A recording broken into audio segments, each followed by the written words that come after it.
What's up, addicts? So I'm coming to you today, and I just want to basically tack on a little bit more from my Christian McCaffrey video, and basically say everything I said in the video is true. I still believe it, but what we start figuring out here now that we're starting to get some data points with training camp going on, with a few weeks of preseason now, is we're starting to see a little bit more what is real, what is fake, and what I've been observing with Christian McCaffrey is something that I wasn't expecting, but it appears that it's going to happen.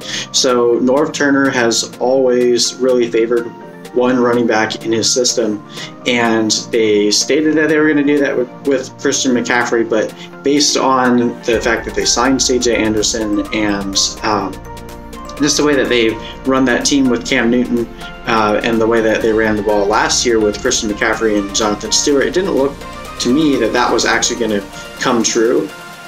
Well, now we have two preseason games where the only running back that's ever taken a snap with the first team is Christian McCaffrey. And if those trends continue and Christian McCaffrey continues running the ball the way that he does, then he's going to be a fantastic steal this year. And even, again, all the things I said are true. The offensive line is crap. You still have Greg Olsen back, so maybe his reception totals go down. But if his reception totals go down, but his rushing yards and his carries go way up, and he's able to run the ball efficiently, then it won't matter if he doesn't get as many catches. He's still going to be a really good value. So with injury news for some other players, Christian McCaffrey is actually bumped up to number 9 in my rankings.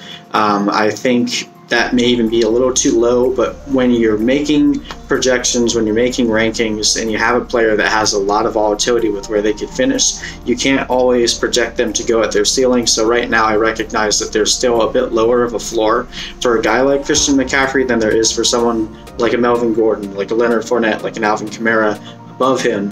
But he's grown, in my mind, his ceiling has grown high enough to warrant taking him ahead of players like Kareem Hunt, Dalvin Cook, Jerick McKinnon, other players that are going really near him, that at this point I would rather take a gamble on CMC, and if he can survive the season playing like this, then he could, honestly, his ceiling would be that of what like Le'Veon Bell or David Johnson does, because of the fact that he receives the ball so much. But if he's also getting a bunch of carries as well, then, I mean, he's a good runner. We've seen what he did in college. Last year he was, not the greatest when it came to efficiency ratings, but sometimes it takes a rookie running back a year or two to get acclimated to the NFL. So if he's going to get the lion's share of the carries, then he's getting drafted too late. And I would say the early second round, even last pick of the first round, is reasonable. And I have to admit that it didn't appear that that's what it was going to be, but it really appears that that's what they want to do, and hopefully he can withstand it and doesn't get hurt. But anyone can get hurt in the NFL, so I'm not going to worry too much about that. But it appears that they're going to give him this kind of a workload, then you're going to want him on your team. Anyway, if you guys are curious, I will be updating my rankings, here for the next couple weeks, and a draft season is upon us.